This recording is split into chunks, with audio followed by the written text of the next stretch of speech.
Let's learn something here. Horrified dog food factory workers saw a 7-foot telepathic alien mantis while cycling home. We've all been there, okay? We've been there. Maybe it wasn't an alien mantis. Maybe we've never worked at a dog food factory. But this is simply a story of somebody in their comfort zone, going to work every day, doing the ride home, and they are confronted with something completely outside of their comfort zone, outside of their control, and maybe even something that's evil. We don't know. It's an alien mantis. How are we supposed to know? I think I just heard my roommate yelling downstairs. He might have just seen an alien mantis. We don't know. A cyclist says he fled from an evil 7-foot-tall telepathic alien mantis and has drawn a picture of the bizarre creature for the Daily Star. And here you can see we have a picture. He's drawn it. It's pretty incredible. But here within this picture, pregnant within the lines of his beautiful calligraphy, is the secret to the story I'm telling you. And that is, you see how the mantis has his arm out like this?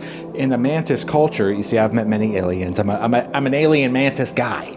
I've been talking to mantises since I was a small kid. This, actually, in the mantis culture, means, hey, how are you? I want to be your friend. Kind of like the human example would be like this, you know, like, like, do you know when you go to a party and you meet someone for the first time, you go, and it means that you're cool, I'm cool, let's get a drink, let's be friends. That's what this whole arm gesture of the mantis really means. But you know, the guy seeing this on his way home from work, he doesn't know that, okay? All he sees is something outside of his comfort zone, something that's going to potentially hurt him, something that he is scared of. Let's continue reading. The shaggy-haired warehouse worker insisted he was not on booze or drugs as he shared his sketch of the ET with the Daily Star. Now, one other thing I want to cover here is that we have been raised from birth to attack anybody who has a sort of paranormal experience and comes out and shares it. Right there, they're already trying to discredit him, the shaggy-haired, what's it say? Shaggy-haired warehouse worker. So immediately they're saying shaggy-haired warehouse worker. They're trying to say, remember, he's a shaggy-haired warehouse worker who swears he wasn't on drugs. It's completely ridiculous. They don't have to do this, but we have been conditioned to do that. We've been conditioned to do that by the unseen forces at play that kind of pit us against each other and don't want us to realize the true nature of human reality. I know, and you know what? That's part of our collective comfort zone. When somebody says, "Hey, I saw a praying mantis alien on the way home from work," I was traumatized by the event, and it completely made me rethink my view on reality and the universe. And I think maybe we might not be alone. I think I saw something beyond the realm of time, something that I wasn't sure was even possible, and it's totally fucking with my head. And we just say, "Hey, dude, you're crazy. Don't bring that up. I can't believe that." If I start believing that, people are going to think I'm crazy. People are going to think I'm crazy, and then they're going to be looking at me, and I'm going to be in the same thing with you. No, you go be alone. Go be alone with your crazy praying mantis people stories. And then all of a sudden, years later, you have the government coming out saying UFOs are real, but now they've rebranded them, and now they're called UAPs, because we can't say UFOs were real because we've just spent the last 50 years, saying it's okay to call anybody who's seen one crazy, but we'll rename them, then we'll have all these Congress meetings or whatever, and we'll say that we've seen them, and we've known about them for 1,000 years, and we slowly have all this information coming up, but still the public doesn't seem to care, because that's how hard it is to get somebody, or even harder, a group of people outside of their comfort zone.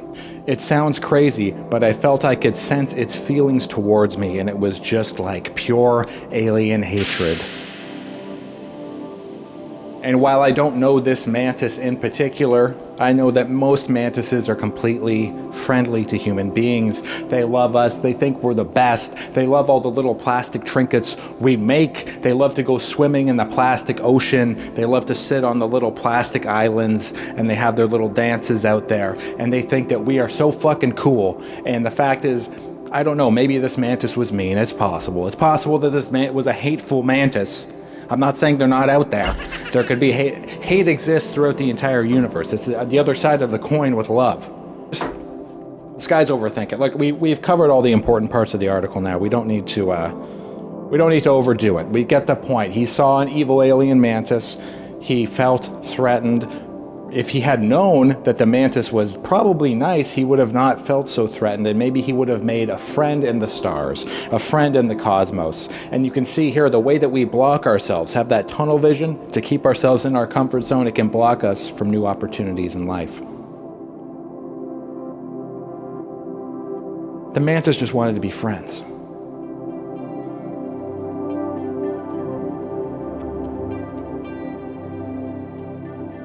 You know, I have a funny story from my own life about comfort zones I'd like to share. It's no mantis story, but it may be something a bit more down to earth. You know, I went to a friend of mine. He lives out in the country, and he lives on a homestead. He has some chickens, he has some geese, he has some ducks, he has some quails, all these smaller birds, you know, these very small, non-threatening birds. He has a dog and, roosters and all these cute little animals. And all of a sudden, out comes this giant turkey. 3 of them, actually. 3 giant turkeys come out. And to me, these things, I'm a city boy.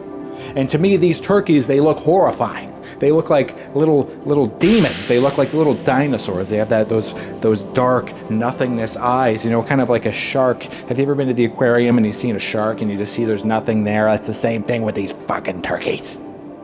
And they freaked me right out, and I started getting worried. I was like, is this thing gonna peck my eyes out? I started getting weird. I was like, whoa. I'm comfortable with these things on my dinner plate at Thanksgiving while my family argues about a political situation that none of us can do anything about, knows anything about, or can affect in any way. That's how I'm used to turkey, in my comfort zone. When the turkey's on an equal playing field with me, looking at me eye to eye, although it's the same thing, I'm completely freaked out. And then when I go back to the city and I see a crackhead coming at me with a broken bottle in his hand, it doesn't even worry me at all. I'm just like, he'll probably take him. It'll probably be okay. I got a bike lock in my hand. It's probably okay. Yet the turkey scares me. The turkey freaks me out. Do you see how nonsensical it is?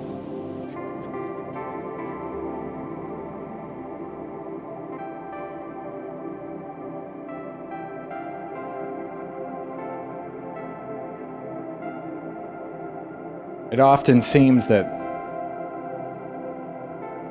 we can look outside of our comfort zone and see everything that we're supposed to be doing, Starting a new job, starting a new creative project, putting ourselves out there, trying to get into some sort of romantic relationship, trying to expand our horizons, expand our knowledge, learning a new skill, all of these things, moving, all of these things are all so scary. But eventually you're going to be back in your same old comfort zone again. It's going to be okay. Because a lot of these things are not as scary as they appear. Just like the mantis alien.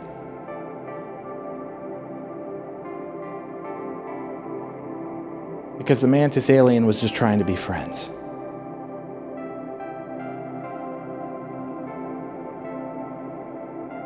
And these scary things that exist outside of your comfort zone, they're trying to be your friends too.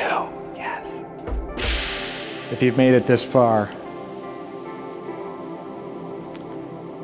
Ramshinators, I would like you to comment down below the mantis from Atlantis. Just so I know you've watched this far. So thank you so much for watching. I really do appreciate it. Have a fantastic day.